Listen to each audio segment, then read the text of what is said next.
My name is Aaron Houghton. I'm the creator of Founders First, where founders thrive. And as you all know, at Founders First, we're intensely focused on mental health for founders and entrepreneurs. And a big part of this focus is learning both from each other and from other founders who have achieved success, not just in business, but in living happy and fulfilling lives. That's why we are so happy to have Brad Feld join us. Brad, thank you so much for being here. I'm delighted. Thanks for having me. I'd first like to thank Dave Mayer, our friend Dave, for bringing Brad to us. Dave is the CEO of Technical Integrity, truly industry leaders in executive search and engineering recruiting, and we're proud to call him a member of our leadership circle here at Founders First. So Dave, thanks for bringing Brad to us and for your leadership on these issues. Brad, you really require no introduction, but I'm going to give you one anyway. Brad has been an early stage investor and entrepreneur for over 30 years. Prior to co-founding Foundry Group, he co-founded Mobius Venture Capital, Intensity Ventures, and Techstars, which I'm sure we've all heard of. Brad is a highly sought after authority on the topics of venture capital investing. He's an author as well. His most recent book of his many books is called The Startup Community Way, Evolving an Entrepreneurial Ecosystem, which I have here. The book explores what makes startup communities thrive and how to improve collaboration in rapidly evolving environments. So pick it up when you can. It's amazing. Brad is also an art collector and a long distance runner and has completed 25 marathons as part of his mission to finish a marathon in each of the 50 states. What I appreciate most about Brad is the fact that he has been amazingly successful and speaks so openly about his own struggles with work-life balance and mental health. And he does so with a level of transparency and humility that we can all seek to emulate as we find success on our own journeys. So here in Colorado, we're lucky to call him one of our own. And Brad, it's a true pleasure having you with us today. Thank you so much for your time. Just so our guests understand how this discussion will go today, I'll ask Brad a number of questions about his experience and what we can all learn from it, and then I'll open it up for questions. If you have a question, please put it in the comments area inside of Zoom, and we'll pose them to Brad later in the discussion. So one of the trademarks of entrepreneurs is our tendency to get into a feast or famine cycle. We work compulsively and brilliantly and do amazing things, but then many of us go through these crash periods where exhaustion can entirely derail us, even leading us into difficult periods of self-doubt, self-medicating, even depression. One of our focus areas in the Founders First system is finding ways to level out this cycle as it ultimately damages us in the long term. I saw an interview with your amazing wife, Amy, and she said you were the hardest working person she knew in college. And that was at MIT, so that's quite a statement. But the brilliance and compulsion that helped you perform so well then, and for many years into the future, came at a cost. So with your permission, I'd like to provide some context to a quote I'm about to share, and then you can tell us about it. It's the summer of 2000, and you're absolutely consumed by your work. You've been with Amy for many years already at this point, but the work situation has gotten so bad that you find yourself saying the following to her: "It's on me to try and change. You're the person I was put on this planet for. I hope you'll give me one more chance." Can you tell us more about that moment? Sure. So that summer, and maybe it was even into the fall, the internet bubble was deflating very rapidly, and my world was a total shit show from a work perspective. I had investments all across the country. I was co-chairman of two public companies, both which were falling apart, one which ultimately went bankrupt. And I had sort of this rhythm where on Monday mornings I would fly to California, where the venture firm I was part of was based. I would spend Monday, maybe Tuesday in California. I'd take a red eye, I'd fly across the country to New York, where one of the companies I was co-chairman of was based. I'd work out of their offices, for a day or two. Sometimes I'd fly somewhere else, and eventually I'd get back home on Friday. And I'd crash over the weekend, and I'd sort of try to catch up on stuff, and then I would leave 4 o'clock, and I get up at 4 o'clock in the morning Monday and drive to the airport at DIA and do it again. So that was kind of the rhythm of that time, and it was intense following a very incredible and intense 3 years that were very positive, where, if you sneezed, you made money. I mean, it was one of these things where really shitty companies were being very successful, things that we funded that, if you looked at it rationally with some distance, would say, why in the world would you invest in that? Those things worked. And then on the other side of it, of course, nothing worked. this particular instance, Amy met me in Boston. She flew to Boston on a Friday, and we were spending the weekend with friends of ours in Providence, Rhode Island. And so I had a black car pick her up at the airport. I'm sure it then came and picked me up wherever I was. We got in the car. The drive to, that's in Providence, I meant Newport. The drive to Newport's about an hour. So I'm on the phone the whole way. So literally when the car picks me up, I'm on the phone. At some point the call ends and I say, hi, how are you? And then I answer a call. We go to our friend's house, and it's probably like 2 or 3 on a Friday afternoon. And I keep working. And I keep working because I got a shitload of things to do. And, she and my friends are sort of hanging out and having sort of a beautiful afternoon in the backyard, and I'm working. And, eventually I finish and we go to dinner. And within about, we ordered, but, whatever, 10, 15 minutes of being at dinner, my phone rings. And it's important to know, this is before there's caller ID. This is when the phone rings, you don't really know who's calling you. And so in dinner, I answer the phone, and I say to them, I hear who it is. I say, hang on, I got to deal with this for a few minutes, some work thing. And I left the restaurant to go outside, knowing that like sitting at the table talking on the phone wasn't going to work. And I do my call, and I come back, and they're eating dessert. So like one of the things that's really clear is like absolutely no sense of time or prioritization. On top of everything else. And, of course I'm exhausted. It's 8 o'clock at night. Like, why the fuck am I on the phone? I don't know. So we go back to our friend's house, and, Amy is very unhappy. I mean, she's cold. She's, you know that feeling when with your partner and you've done something, we've got a long weekend ahead of us, but you've just started off completely wrong. And we get back to we say goodnight to our friends, and we go to her room, and we get into bed, and she says very quietly, I'm done. And I responded, yeah, this was a shitty week. I'm so glad it's over. I'm really looking forward to having the weekend with you. And she says, no, you don't understand. I want a divorce. She says, I love you. I think you're amazing. You're awesome. You're not even a good roommate anymore. None of this is any fun for me. I don't want this. And you're killing yourself, and I'm not enjoying watching you kill yourself. And I just, this doesn't work. I was self-aware enough to know that you should never go to bed, never go to sleep if you're in that kind of a place with your partner. Like, you keep talking about it. So we talked about it for a while, probably an hour. I sort of talked her off the ledge, and I said, look, this weekend, here's my phone, here's my computer, no phone, no computer for the rest of the weekend. Let's just talk, and let's talk about what's going on. And okay, we go to bed, we get up the next morning, and we go for a walk. And she says, the fundamental problem is that I hate what you're doing to yourself. I hate the way you're behaving, what you're doing. I understand you're trying to make all this stuff work. I understand you think that work is really important. And I'm not saying any of this isn't, important, but it's not a way to live. And, we dug into a few things, and there's a few things that came out. One was the fundamental problem in the end, this didn't come out in that first conversation, but the fundamental problem was my words didn't match my actions. And the instantiation of that is I would say to Amy that she was the most important person in the world to me.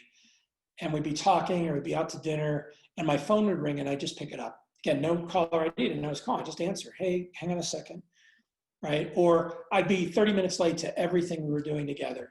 Sort of chronically late because I had just one more thing, and I thought I could, like Jack Bauer, time travel from one part of LA to the other part of LA during a commercial break, like sort of living in that kind of zone. And so it wasn't that my behavior was fundamentally bad, right? There wasn't infidelity, there wasn't, violence, there wasn't hostility and anger. I'm not a very angry person. I don't have much of externally angry. I don't have much of a temper. But there just wasn't like the ability to match my actions with you're the most important person to me. And that didn't mean don't work hard. It just meant when you're with me, be with me and prioritize that. A few other things in it. And as we're sort of talking through this, trying to navigate over the weekend, I said to her, you know what? I've got an engineer's brain. Just give me some rules. And let me try to follow some rules. And this came from the quote, where I had said to her, it's on me. This is not a you, Amy problem. This is a me, Brad problem. And I'm committed. I want to be in this relationship. I don't want to get divorced. I don't want to split up. So I know I have to change. So give me some rules. And her first reaction to give me some rules was, that's not romantic. That's not what I want. That's putting it on me. And I said, look, think of it as a way to control me. Like I need new patterns and I need some help creating new patterns. Clearly, I'm not creating the new patterns by myself. And I kind of had her at the word control.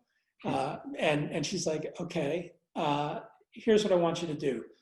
I'm like, okay, I'm ready for the rules. So it says, rule number 1, I want you to keep track of your time and report it to me at the end of every day, how much time you worked.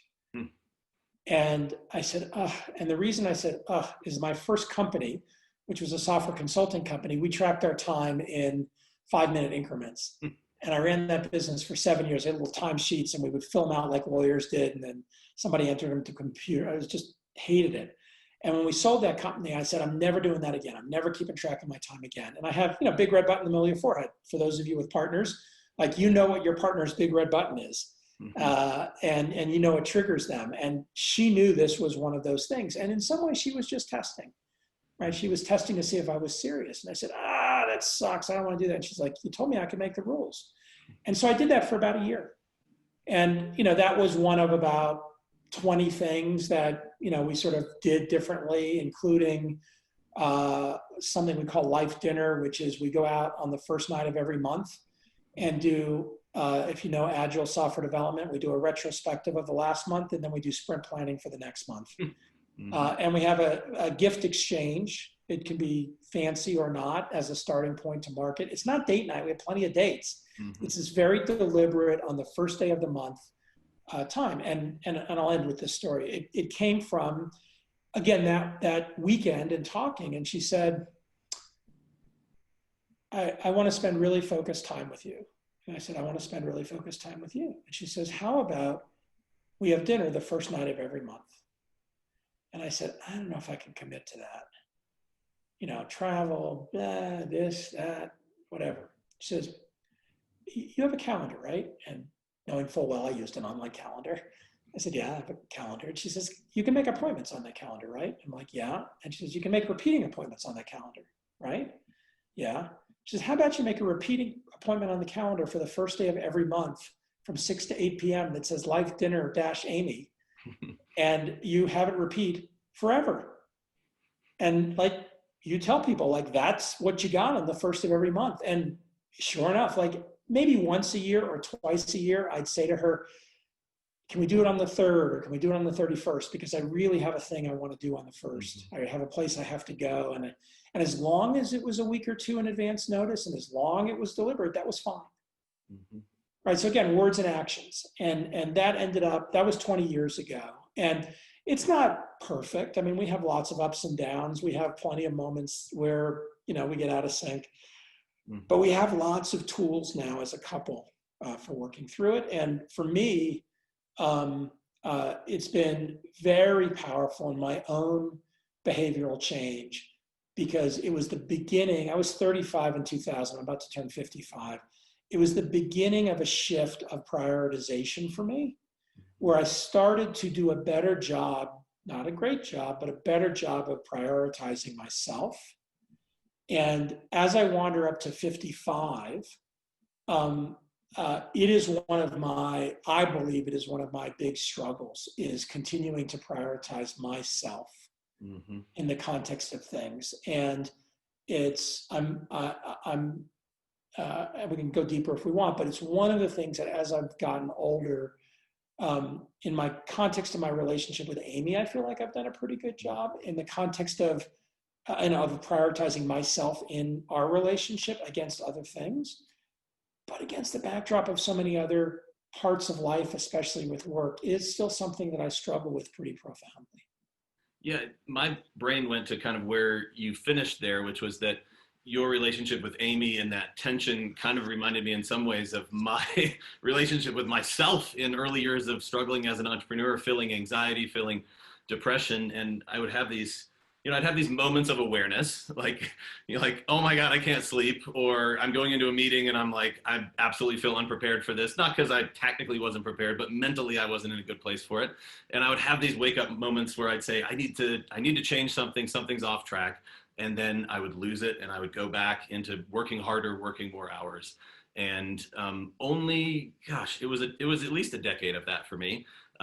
Even in my 20s, I actually had this kind of false belief that like adults don't have this problem, and so it just must be a problem of my youth. Like someday when I get older, it's going to get better. And so I would push it back and push it back, and I found myself through my lowest point, setting some boundaries for myself, that I started to follow rules that I created for myself in the same way you're talking about, Amy helped create them for you. And within a year or so of doing that, I started to actually trust myself because I built the rules. And so it's really interesting, this concept of, I think as many of us as entrepreneurs are trying to have as much freedom as possible and not have rules that surround us, yet it sounds like you're thriving now in an environment that has a couple more rules than your previous environment. I thrive in an environment now where I've created more rules for myself. How do you see the balance of those two things? We all want freedom, right, as entrepreneurs, but then we like rules. What's up with that? Well, two things. One is I'm not actually sure that today I have the rules. I think the rules I use to change my behavior. Okay. And we have rhythms. So things like Life Dinner that we continue to do, things like we do a thing called a quarterly vacation. We call it a QX vacation. So every quarter we take a week off the grid completely. No phone, no email. We don't always go anywhere. And certainly in the time of COVID, we don't go anywhere, but we just disconnect. I do something called Digital Sabbath now. Friday night to Sunday morning, I don't work. I'm not online. I'm not available. And so there's rhythms. And initially those were rules that then turned into rhythms that were sustainable rhythms, and became integrated into long-term behavior change. So I think the rules are really helpful in figuring out what rhythms are helpful to you. By the way, there's plenty of rules that we've stopped. We set parameters or rules for something and we're like, it doesn't work, or we don't care about that anymore. We don't want to do that anymore. An example for a very long time of a rule was whenever Amy called me, I answered no matter what I was doing. And, at some point that shifted to texting. And when it shifted to texting, you could give more content.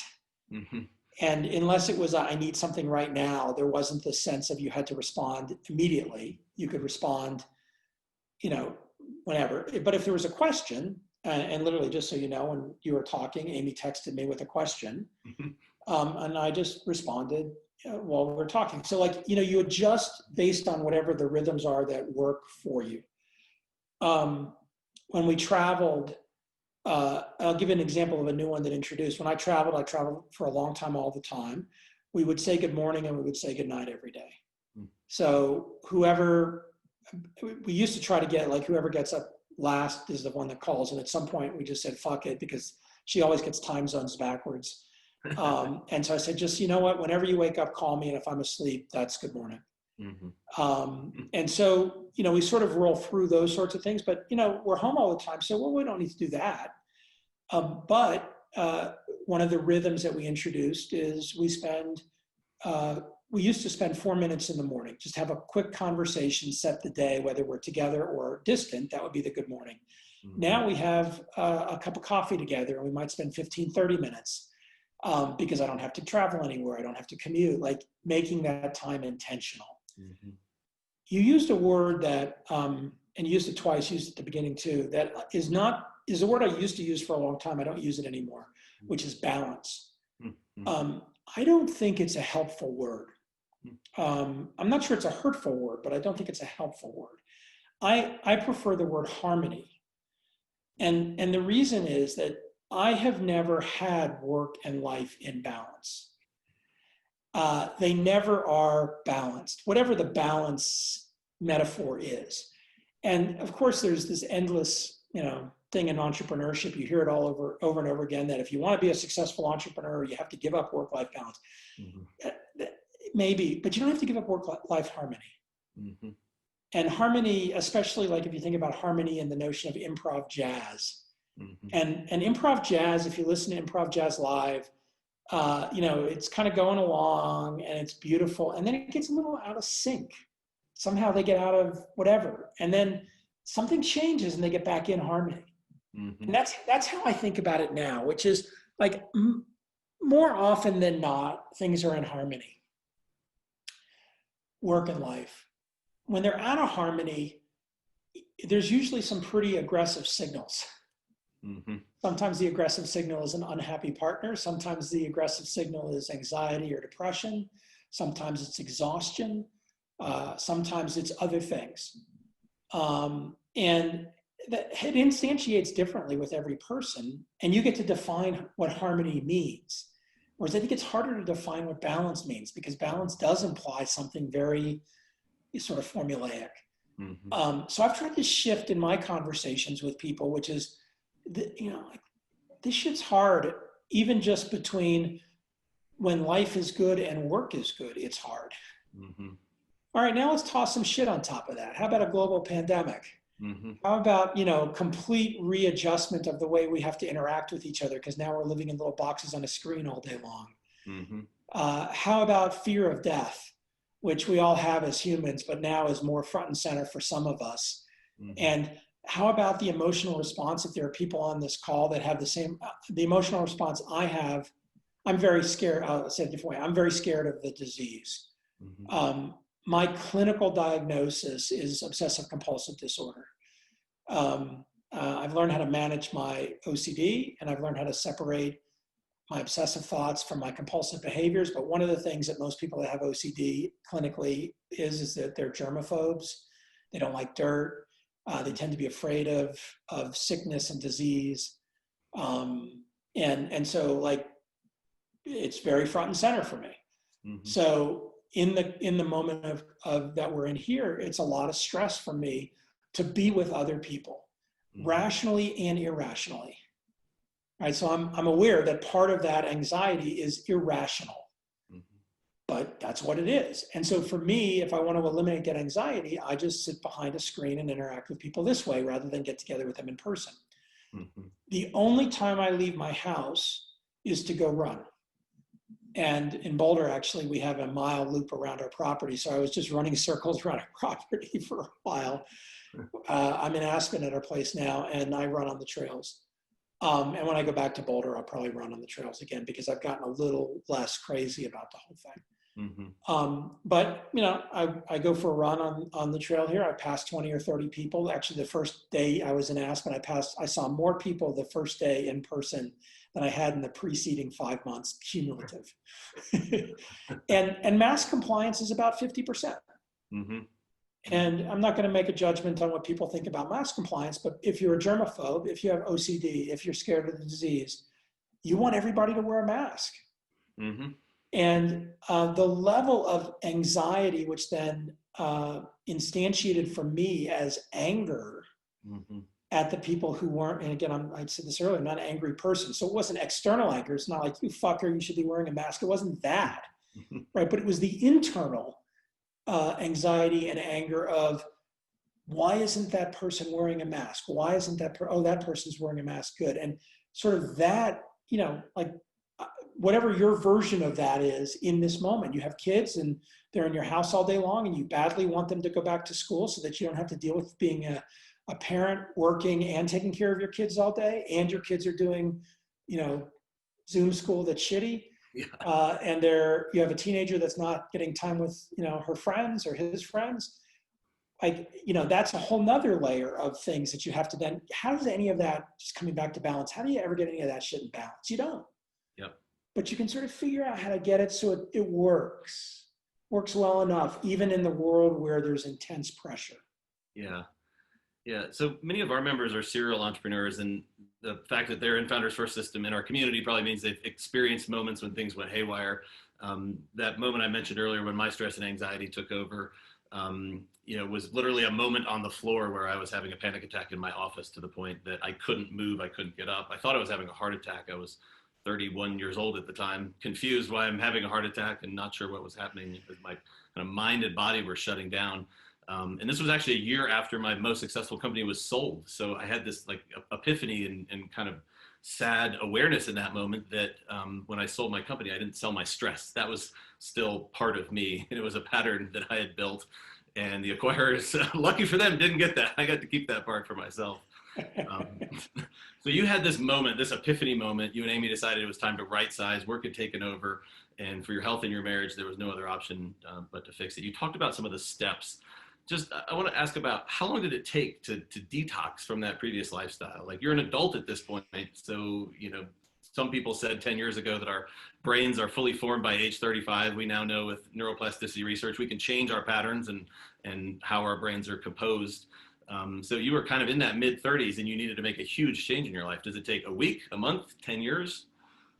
I think it's a continual journey. I don't think it ever stops. Mm-hmm. You know, it's 20 years later. I think my relationship with work is healthier.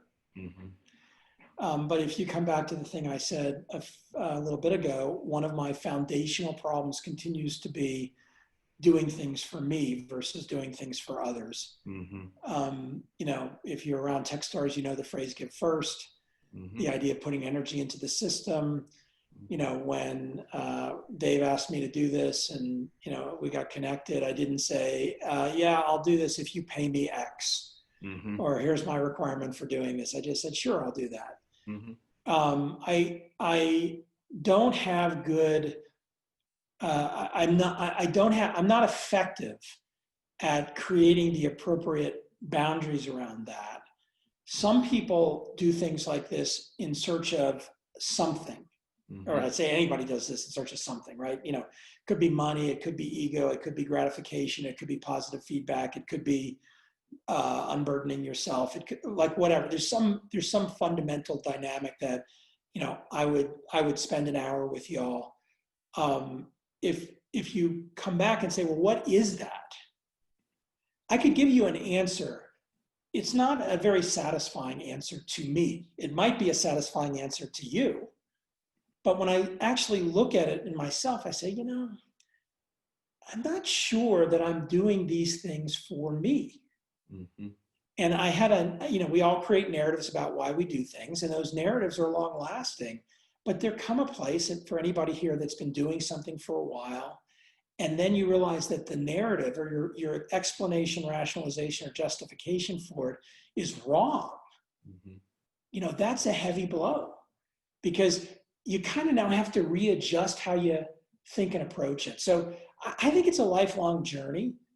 For me, the relationship dynamic is a vector. Mm-hmm. I think if Amy was sitting here, I think we feel extremely fortunate in this moment with our relationship. We've done a lot of work together to get to a place where we love being together all the time, mm-hmm. but we have a really good understanding of each other and how to support the other without that being a burden on oneself. Mm-hmm. When I think about, okay, so I have different categories of things, how about work? Well, the work I do is very rewarding.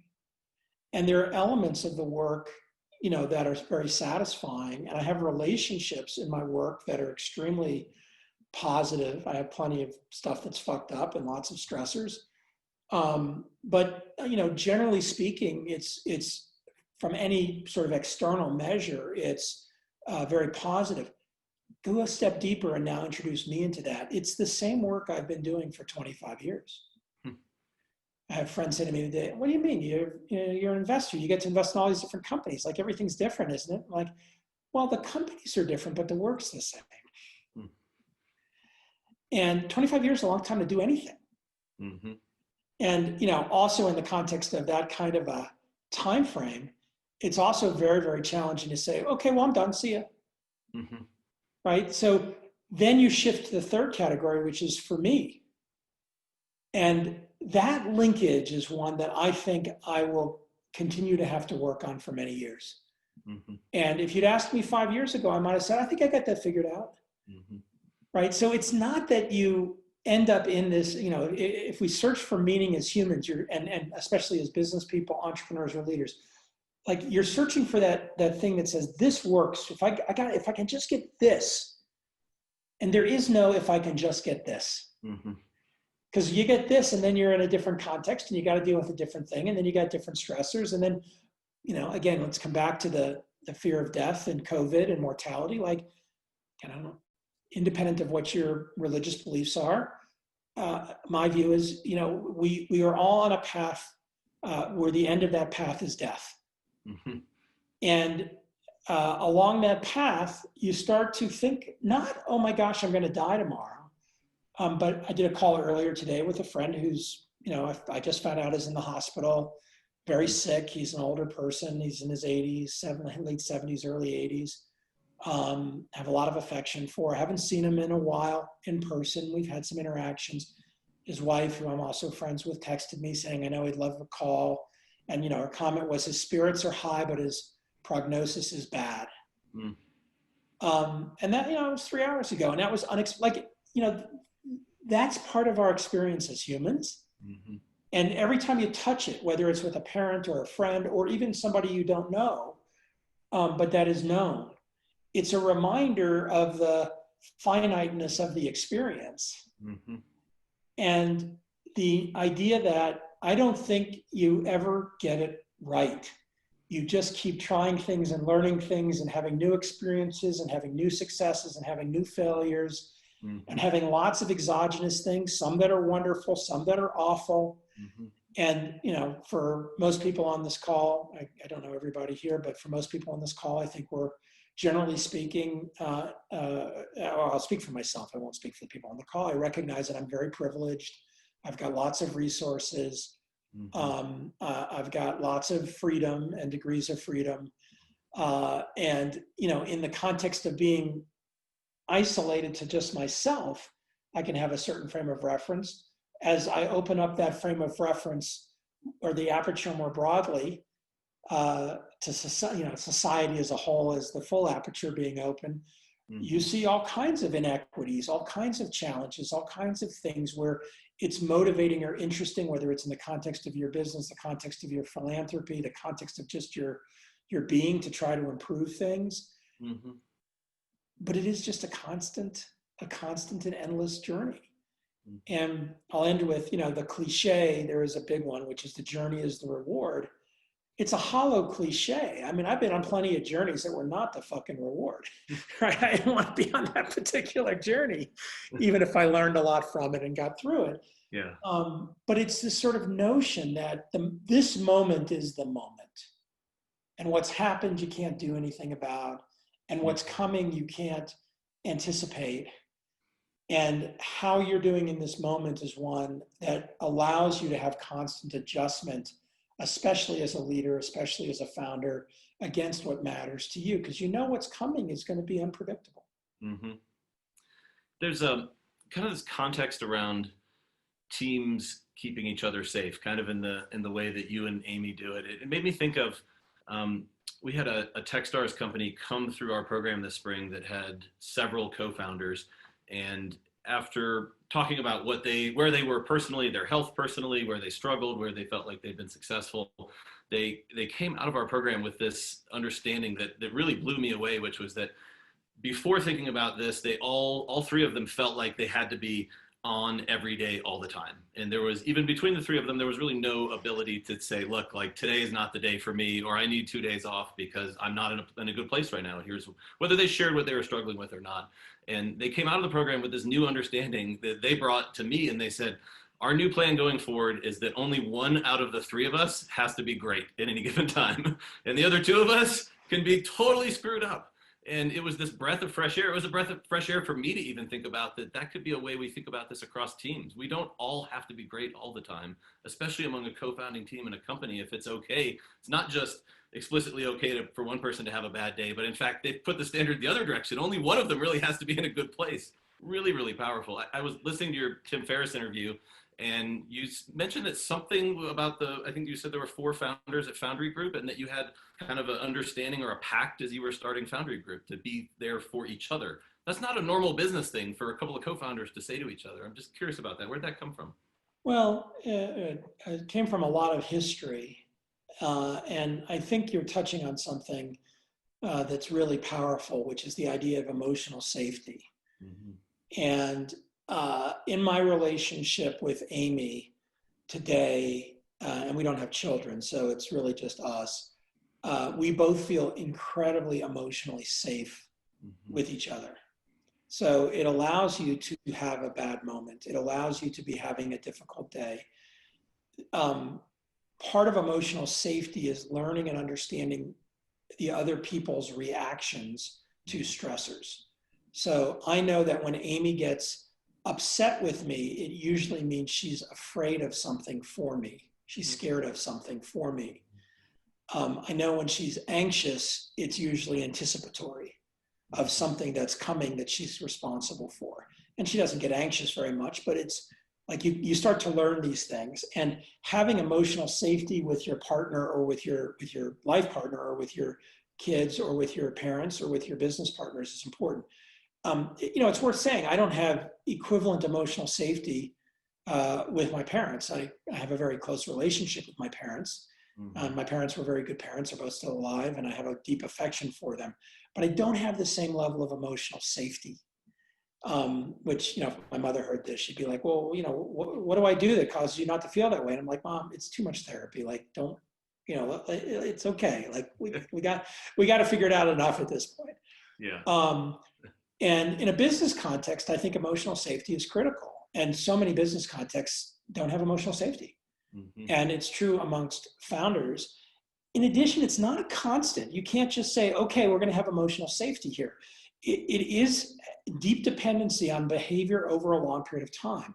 And it is especially true when you introduce new people into the mix. And so if you have a static collection of people that never changes, you might be able to manage that. But once you start adding other people into the system, you start to see where there is maybe a perception or a belief or desire for emotional safety, but it's not necessarily linked to the behaviors. And over a period of time, a lot of those behaviors can become either routinized or ritualized. And it's very true in relationships too. So you can feel like I'm not going to talk about my person individually, but I'm sure everybody here has stories of a couple that looked like everything was going fine, and then suddenly one of them asked for divorce. Or a couple was doing fine, and then all of a sudden one of them acknowledged that they were having an affair. Or whatever, pick your trauma for the couple that looked like everything was going fine. And it's because they had created an environment that maybe had emotional safety, but they weren't continuing to work whenever they had conflict. They weren't acknowledging that they were in a place where, that hurt me. And I don't need to carry it around with me, but it hurt me. And it's both directions. It's not just, by the way, the person doing the hurting. It's also the person who got hurt who's now unable to say, you hurt me. And, imagine a situation, Aaron, where you and I are partners for a long time. And at the beginning of a relationship, there's a lot of emotional safety. There's a lot of emotional intimacy. We talk a lot about things. And 10 years later, we're still friendly and we get along and we're good partners. But, there's endless numbers of little, whatever you want to call them, whether they're hostilities, microaggressions, undermining that I'm doing to you. You will blow up at some point. And that's both of our responsibility, because in that moment, that it happened, you didn't say, hey, Brad, cut this shit out. Like that's bullshit. Let's talk about it, or whatever the style is. And then, by the way, when you blow up, if my response is to hear it and to really say, I really want to commit to changing, like I did with Amy in 2000, well, you get back to a place of emotional safety. But if you hear, I hear you and I'm like, you know what? I'm 50, I'm 53, 54 years old, going on 55. Take it or leave it, buddy. You've been dealing with me for a decade. You know what I am. So those things are endlessly shifting. And so I think the three founders that said that is great. Let's assume they get funded. Let's assume their business scales. Let's assume they now have some investors around the table. And let's assume that two of them are doing great most of the time, and one of them's not doing great ever. That's not going to work anymore. Hey, it was just that one of us had to be great and the other two could be, but wait a second, it's been 6 months that you've not been great. Yeah. And that's not working anymore. So those things are not, this is the important part of it for me. They're not static. I come back to this. It's ever shifting. And I think that's part of the mystery of so many things about our existence. Because you can't, it's non-deterministic. You can't say if we just do this for the next 20 years, then this will be the outcome. Mm-hmm. You can't, maybe. And maybe somebody's going to die in the next 2 years, or maybe somebody's going to become involved in another romantic relationship and move across the country. Mm-hmm. Or maybe somebody's going to decide that they want to go to graduate school and become a psychologist. Mm-hmm. Or maybe you're going to wake up one day and be like, that person's not pulling their weight. Mm-hmm. I don't want them in the business anymore. Like, those are things that just happen. Mm-hmm. And they're all hard. And so maybe underneath it all in the end, it's not just emotional safety, but it's, again, the linkage of all those things that come back to the word harmony. Yeah, I love that. Harmony, everyone. That's a great takeaway. Instead of balance. To folks listening, I've got one more question for Brad. We're going to turn it over to questions from the audience then. So if you have questions now, please put them in the chat. Several people have sent some things in already. So this is your chance. I'll ask one more question and then we'll go to chat from there to finish up. So Brad, let's imagine you go back in time. You see the younger version of yourself, and young Brad Feld is crushing it at MIT. Oh, the word crushing it. Oh, that bothers me. Anyway, and looks at you and says, I want to build companies. I want to live a happy life. What advice would you give yourself and any entrepreneurs who are just getting started about how to find happiness? I will start with one adjustment, which is it is almost impossible to crush it at MIT. MIT crushes you. That's actually part of the beauty and magic of the place. There's a very small percentage of people who are off the charts, but 90% of the people that go to MIT, it is a crushing experience, and it really transforms you because of how intense it is. Mm-hmm. I would tell myself a couple of things. One is, if I could time travel back to age 20, I'd say, number one, take more time for you. Mm-hmm. I mean, I still work hard, but I worked 100 hours a week. I was always maxed. And I ran and I had dinner with friends and things like that, but it was like work was so central, and there were I probably didn't take a real vacation till I was in my mid to late 20s. Mm-hmm. So I would have said that. I would have said, just make some time for yourself. You'll be better. Mm-hmm. Next, I traveled a lot in the US, but I didn't travel around the world. I traveled a little bit, but not a lot. And I would have said to my younger self, you know what? You're at this place where you have no functional responsibility yet, other than to you. Don't rush into having functional responsibility quite so fast, even as I was running my first business. I adulted too fast as a young person. Mm-hmm. And so I would have told my younger self that. Next, I would have said, when you think about what you're doing, experiment with lots of different ways of being now, so you can find the patterns or the rhythms that you like. Mm-hmm. What I had to do was the opposite. We talked about it earlier, is I had to undo patterns and rhythms and create new ones. And even at 50, 54 going on 55, I'm still fighting through that as I try to find more satisfying and more healthy rhythms of not just work, but of life in general. Mm-hmm. And that's not because my rhythms are bad. It's just they need to continue to change. And because I didn't do that kind of experimenting when I was young, I didn't really build the instincts for it. The last is, I have never had a real phase shift in my adult life. So, for any of you who have sold a business and then walked away, or been fired from a business, or had a business fail and shut it down, or transitioned from a company to another company and taken some time off, I literally have not had a gap. Mm-hmm. I started my first company when I was in school, my first successful company when I was in school. I sold that company to a public company. While I was at the public company, I started making angel investments. I left the public company, but still consulted for them. while I was making angel investments and very, very busy. And then I accidentally became a VC at a firm that was affiliated with SoftBank, became called Mobius Venture Capital. Along that path, ultimately started Techstars and then Foundry Group. And I'm still managing the very tail end of Mobius Venture Capital.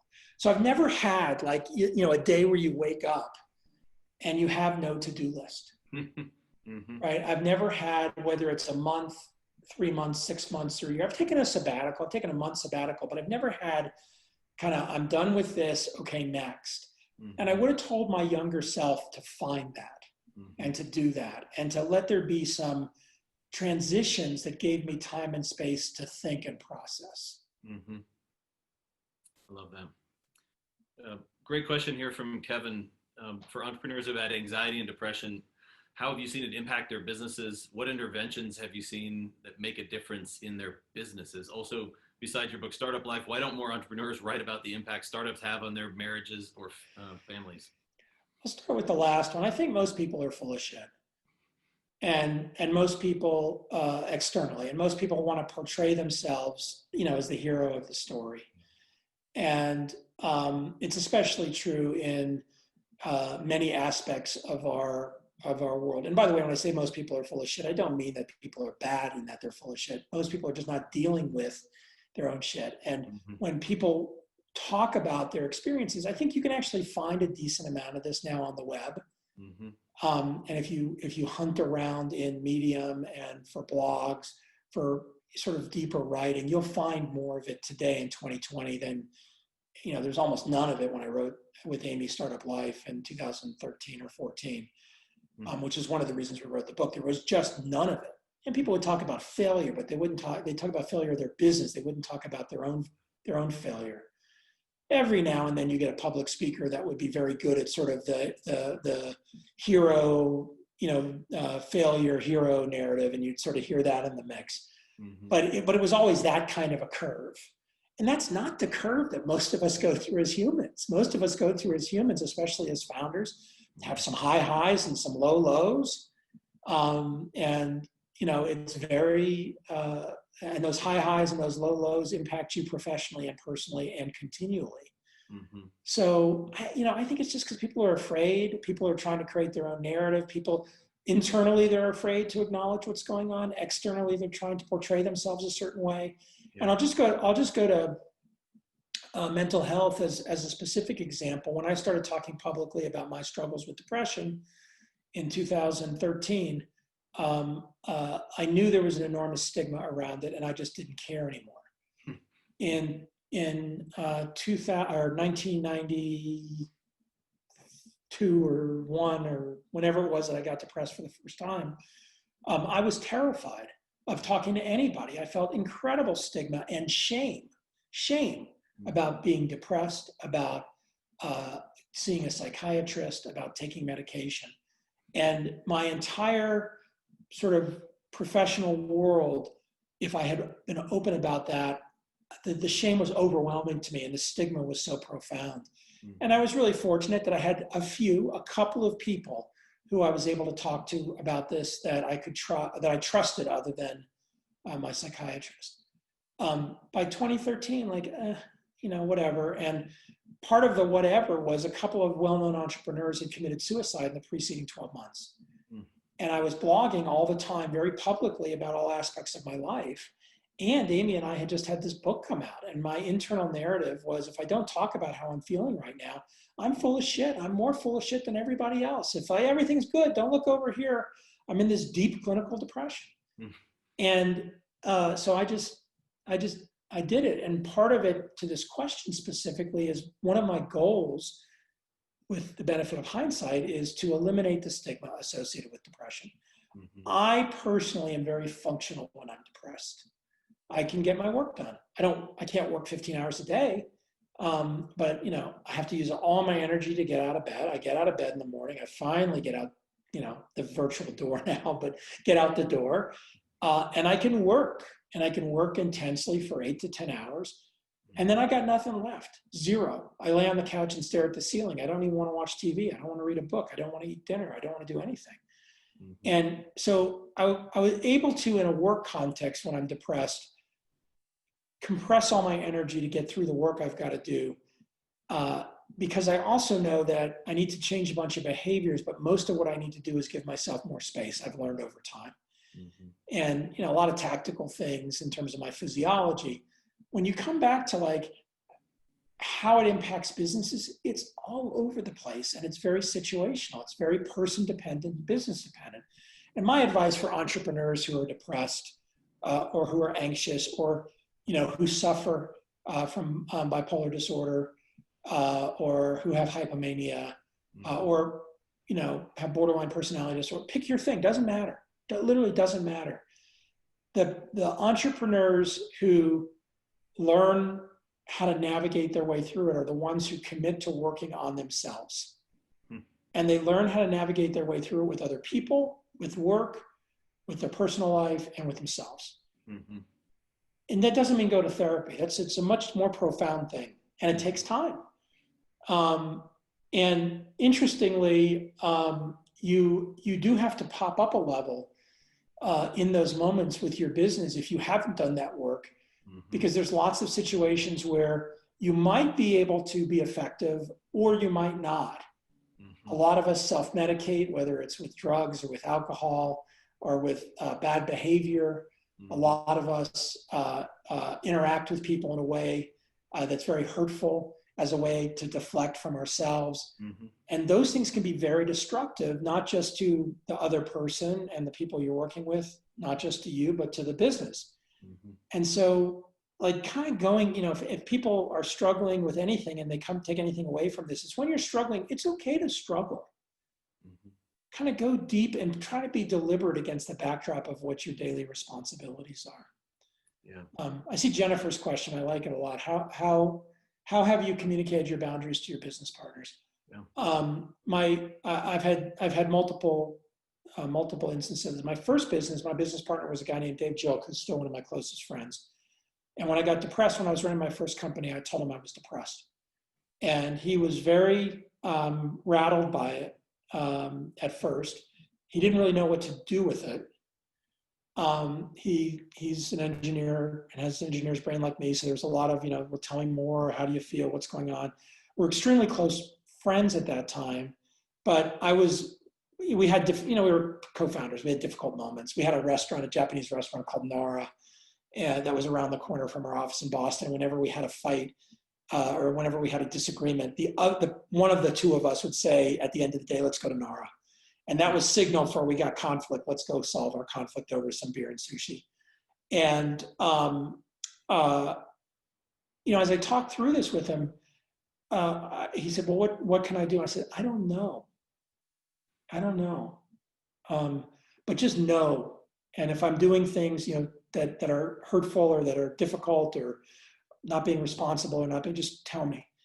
And he ended up being incredibly helpful because he was a strong support in that time. And again, I was pretty functional, but I wasn't as intense. I didn't work as hard, and he absorbed some of the energy and pressure.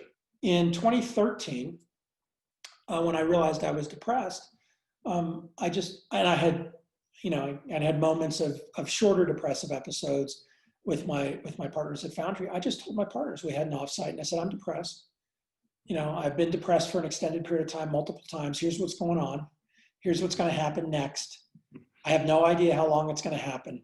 I just need some space. I don't need any of you to fix me. That doesn't help a depressed person. When somebody's depressed and you say, what can I do to help you? It's just putting another burden on that person. They don't know what you need to help them. And really all I need you to do is just know that I'm here and just be emotionally available to me if I reach out. And they were great. Um, and that kind of uh, communication, I think, is so key. Mhm. But it comes back to where we were talking about a little while ago. If I didn't have emotional safety with my partners, I couldn't have done that. Mhm. And there are plenty of people, even though I was very public about it, there were plenty of people in the world who were very uncomfortable with me in a moment. I mean, I remember an LP of ours coming up to me and kind of being very, very awkward and uncomfortable and trying to put his arm around me, at a thing like, hey, I know you're struggling some, and like, and just very awkward in comparison to another LP who called me up and said, "You're super brave. I've struggled with depression my whole life. I can't tell anybody. I'm afraid it would torch my career. Know that I understand, at least from my frame of reference, what it means. I just, thank you." And there was no judgment, there was no anything. So it's that kind of a dynamic that you have to have emotional safety, and you have to also then have contextual awareness with the conversation. Mm-hmm. And I'll turn it around. I know we're going to run out of time. On the other end of the spectrum, if you are with someone who's depressed, just try not to put the burden of what to do on them. Hey, Aaron, I know you're depressed. What can I do to help? Is not the most unhelpful thing, but it's on the far end of unhelpful spectrum. And I'm just going to end with a very positive. When I was depressed in 2013, my partner, Dave, who was no longer my partner, just now a close friend who lived in Boulder, knew that one of the things that I needed when I was depressed, and I need all the time, a big runner, I need to be outside, I need to be alone, I like to be sort of in the trees, in the mountains. And he knew that when I'm depressed, I'm not taking care of myself on that dimension very well. Mm-hmm. And so what he started doing was literally not asking me, did I want to go for a walk? He would call my assistant. He would find out when I had an hour on my calendar during the week. He would tell her not to schedule anything in that calendar, in that hour. He said, don't schedule anything, just leave it blank. So Brad has a blank hour. And he would show up at my office 5 minutes to the blank hour, and he'd poke his head in my door when I got off whatever I was done or whatever meeting, and he'd be there. And he'd say, you want to go for a walk? He knew how I processed my calendar, which is that I didn't really look at it. I just went to the next thing when the little thing popped up. And I said, all right, I got an hour free. Yeah, let's go for a walk. And, we go for a walk. And the third time that he showed up like that, randomly in the middle of the day, and just happened to time it so I had nothing, I figured out what he was doing. I said, like, how are you getting this hour? But we go for a walk, and sometimes we talk and sometimes we wouldn't. That's incredible. And he knew, what he knew is I just needed to get on my feet and get my butt out of the chair and just sort of breathe a little bit, because I wasn't doing that. So it's like, if you know the person, if they like chocolate, just leave a chocolate bar, a really nice chocolate bar on their desk. Don't ask them if they want a chocolate bar, just leave a chocolate bar on their desk, right? It's like little things like that when the person's depressed is a jolt. And those are jolts of just unmitigated happiness and love and joy. And I think, I won't be woo-woo about it, but I think those things are contributors to sort of the positive reinforcement path that gets you out of a depression. Yeah, incredible takeaways to leave us with. Brad, thank you once again for your time, your candor, and for all you do for founders and founder communities. You've inspired so many entrepreneurs, including all of us here, and we're so grateful for your time. Everyone, I want to just remind you all that Brad's new book, Startup Community Way, Evolving Entrepreneurial Ecosystems, on Amazon, packed with great advice about mastering collaboration and developing startup communities that thrive. And I just have to mention it as well that we are thrilled to have Brad's very good friend and incredible leadership coach, Jerry Colonna, with us for our next Founders Forum, Leadership Fantastic. Radical Self-Inquiry. So mark your calendars for October 8th, 10:30 a.m. Mountain Time, and you can find it inside our community, inside events. So thanks, everyone. Thanks, Brad. Thanks for having me. And I will tell you, Jerry will be 10 times better than me. So oh heavens, I don't know how we'll be able to handle that. if this was useful, Jerry is incredible. So I strongly encourage that. Fantastic. We're looking forward. Thanks for having me. Thanks, everybody.